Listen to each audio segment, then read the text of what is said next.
राम राम साहब, बहुत लंबे समय से आप बैठे हो। कम ही समय में, अल्प समय में हम सबको अपनी बात कहनी है और बड़ा सौभाग्य है।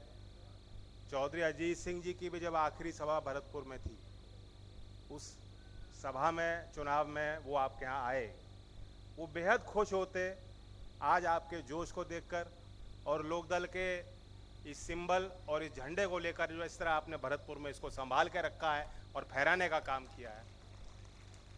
अशोक गहलोत जी, जिनके प्रति इतना सम्मान और लगाव राजस्थान की जनता के हर वर्ग में है, जो दिखाई देता है, चुनावी समर में बहुत कीमती समय निकाल के हमारे बीच आए। मैं श्री विश्वेंद्र जी को, जो मेरे आदरणीय हैं, अनुभव में भी बड़े हैं, उम्र में भी बड़े हैं और इस अवस्था में बीमार होने के बावजूद यहाँ आए और घंटों मेरे साथ वो बैठे मंच पे, आपकी बात सबकी सुनी और ब्रज के इस रंग में वो रंगे ही हुए हैं। जब गिरिराज जी का नारा लग रहा था तो शायद सबसे जोर से यही नारा ले रहे थे। इनके फौलादी इरादे को और इनके जज्बे और उनकी ऊर्जा को देखकर प्रेरणा मिलती है। हमारे जोगिंदर रावाना, जो विधायक हैं कांग्रेस पार्टी के, दोबारा दावेदार हैं, आपका आशीर्वाद और समर्थन चाहते हैं, वो भी साथ आए हैं मंच पे।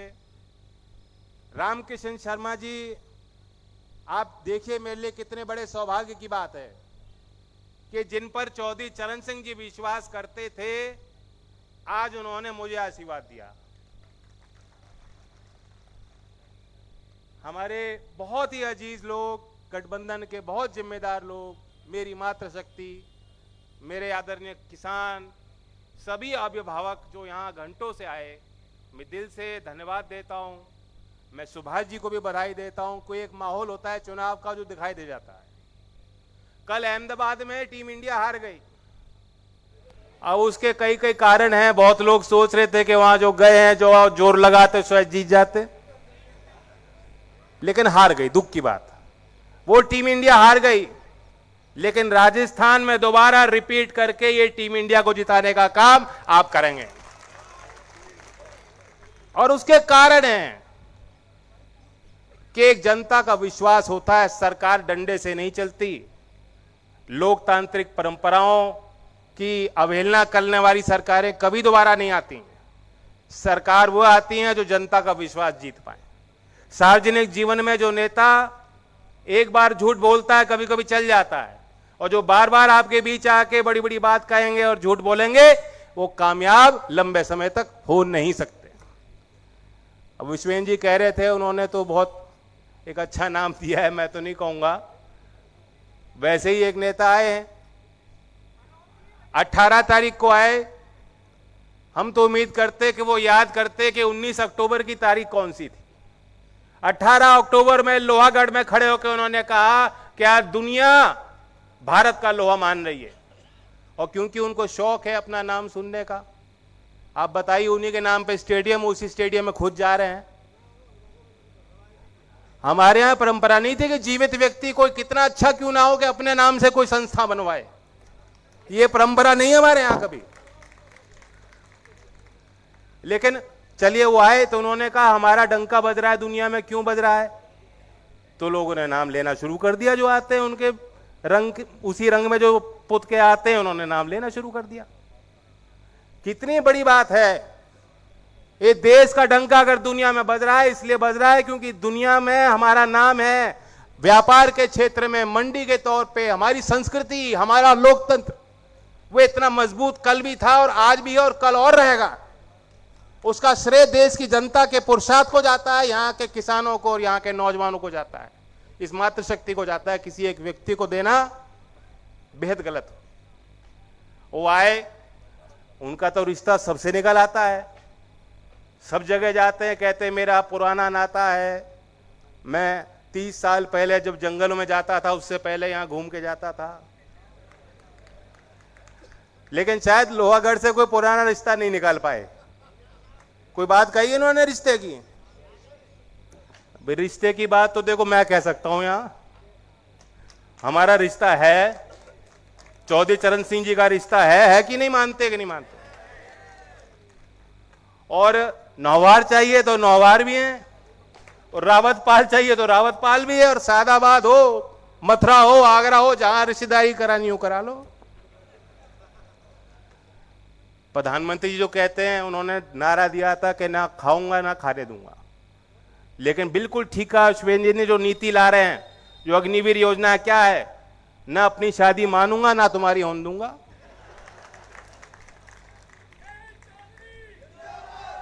तो अगर घर को सजा के रखना है, बच्चों के भविष्य को उज्जवल करना है, तो राजस्थान की सरकार ने रास्ता दिखाया। मैं धन्यवाद देता हूं, किसानों के लिए बड़े बड़े काम किए। एक ऐसा काम है जिसका जिक्र चर्चा इस मंच से नहीं हुई, और उसी के आधार पर मैं संसद में अपना एक प्राइवेट बिल तैयार कर रहा हूं। राजस्थान शायद देश में दूसरा राज्य बना जिसने किसानों के लिए उनके वित्त से, उनके ऋण से उनको मुक्ति दिलाने के लिए एक नए संस्था का गठन किया। तो डेट फाइनेंस रिलीज कमीशन आपने बनाया है, कानून बना के विधानसभा से पारित करके एक संस्थागत तरीके से, बुनियादी तरीके से आपने समझा कि किसान की पीड़ाएं कहां हैं, कहां वो महसूस करता है। और यही लड़ाई चौधरी छोटू राम जी के समय से लड़ते आए लोग। चौधरी चरण सिंह जी ने छुटकारा दिलाया कि महाजन के चुंगल से, जो अव्यवस्थित क्षेत्र के चुंगल से जो पैसा जुटा के खेती करता है और महंगी उसकी खेती हो रही है, और ऋण में जो डूब जाता है, उस किसान और किसान परिवार को बचाना होगा। तो उसी तर्ज पर मैं संसद में भी अपना एक मसौदा तैयार कर रहा हूं, और कांग्रेस पार्टी का भी हम सहयोग मांगेंगे जब संसद में वो रखा जाएगा। बाकी काम तो अब केंद्र में सरकार को देखना है। राजस्थान से हमें बहुत उम्मीद है कि यहाँ जो इन्होंने घोषणा पत्र भी किया है, अब इन पे, इनकी कही गई बातों पे आप विश्वास कर सकते हो, और सामने वाला जो कह रहा है उसका कोई मतलब नहीं। याद कीजिए, आज बीजेपी के लोग कह रहे हैं कि हमें मौका दो तो हम तुम्हें गेहूं पे बोनस देंगे।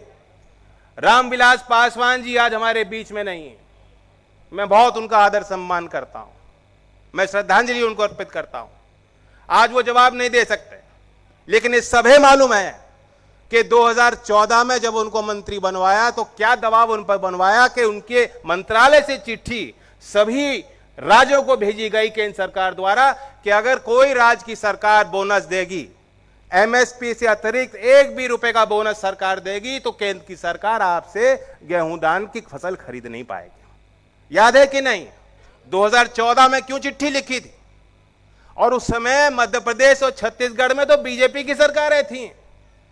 वे बीजेपी की शासित राज्य की सरकारें भी विरोध करती रही कि नहीं, गलत हो जाएगा साहब, किसान चाहते हैं एमएसपी मिले, और अच्छी एमएसपी, अच्छा भाव, अच्छा मूल्य उनको दिलाने के लिए ये छूट आप सरकारों को दीजिए। लेकिन केंद्र सरकार ने एक नहीं मानी।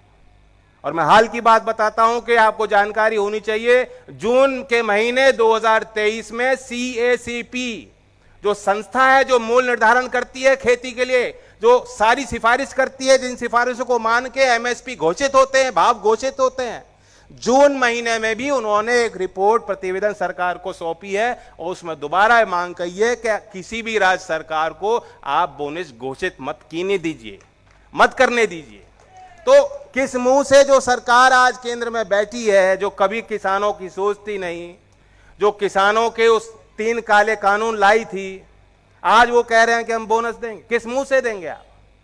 और 18 नवंबर को प्रधानमंत्री आते हैं लोहागढ़ में, 19 नवंबर की तारीख पे उन्होंने कोई चर्चा नहीं की। 19 नवंबर की तारीख हर किसान को याद रखनी चाहिए। क्या तारीख है?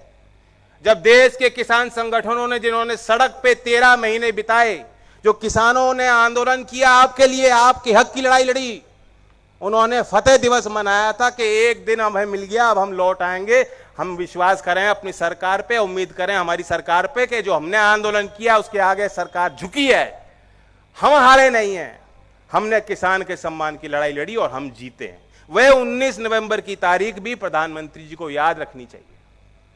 लोहा लिया था किसानों से और किसान पीछे नहीं हटे, और बार बार लोहा घर के भी आप तरफ देखेंगे तो भरतपुर की जनता भी, ये पूरे जिले से ऐसे नतीजे आप इस चुनाव में दे दें कि मोदी जी मान जाएं कि लोहा हमने भरतपुर से गलत लिया, किसानों से गलत लिया, वो भी इस बात को मान जाएं। गहलोत जी को आगे भी चुनावी सभाओं में जाना है। मैं अपने तरफ से फिर उनको धन्यवाद देता हूं। ये कारवां हमारा यूं ही आगे बढ़ता रहेगा और हम सब देख रहे हैं कि राजस्थान के इस नतीजे के बाद 2024 में भी हमें इंडिया गठबंधन को और मजबूती देनी है। तो ये उस प्रक्रिया में आपको एक ठोकर, एक धक्का और देना है। अगर आप आज जो बीजेपी की सरकार है, जो युवा विरोधी है, किसान विरोधी है, महिलाओं के साथ इनकी सरकारों में लगातार अन्याय हुआ, मैं कहना चाहता हूं, क्योंकि यहां चुनाव में आएंगे तो कहेंगे डबल एजेंट की सरकार बना दो, महिलाओं की शक्ति के लिए, सशक्तिकरण के लिए, बहन बेटी को बचाने के लिए बीजेपी को वोट दो। यहीं बगल का जिला आपका हाथरस का जिला है। याद कीजिए कि रात में किस तरह से वहां की जो उनकी सरकार है, जो तथाकथित बीजेपी की सरकार है, डबल एजेंट की सरकार है, क्या कृत्य उन्होंने किया कि जबरदस्ती एक गरीब दलित की बेटी को उन्होंने आखिरी क्रिया उसकी कर दी और परिवारजनों को भनक भी नहीं लगने दी और तमाम विरोध हुए। योगी जी ने कहा कि नहीं, ये तो अंतरराष्ट्रीय साजिश है। तो हमने ऐसे भी मुख्यमंत्री देखे हैं, ऐसी भी सरकारी व्यवस्था देखी है, बिल्कुल चरमरा गई है, जहां कोई जिम्मेदारी नहीं लेना चाहता। और मैं दाद देता हूं कि हमें गहलोत जी से सीखना चाहिए। कितनी बार मुख्यमंत्री रहे, कितनी ताकत उन्होंने देखी है, लेकिन इनके व्यवहार में इतनी सरलता है। अगर इन्हें गलती का एहसास होता है तो कहते हैं गलती हो गई। कोई मुख्यमंत्री जिम्मेदारी नहीं लेना चाहता। आज कोई मुख्यमंत्री अपने प्रदेश में जाके ये नहीं कह सकता कि हमने काम किया है, काम के बल पे हमें वोट दीजिए। और मैं 4 घंटे से मंच पे बैठा हूं, सबने बढ़ाई की है, सुभाष गर्ग की बढ़ाई की है, विश्वेंद्र जी की बढ़ाई की है और राज्य सरकार के कामकाज की बढ़ाई की है। तो मैं बधाई देता हूं और आमंत्रित करता हूं, आप अपनी कार्रवाई को आगे विधिवत चलाएं। धन्यवाद। धन्यवाद। जयंत चौधरी।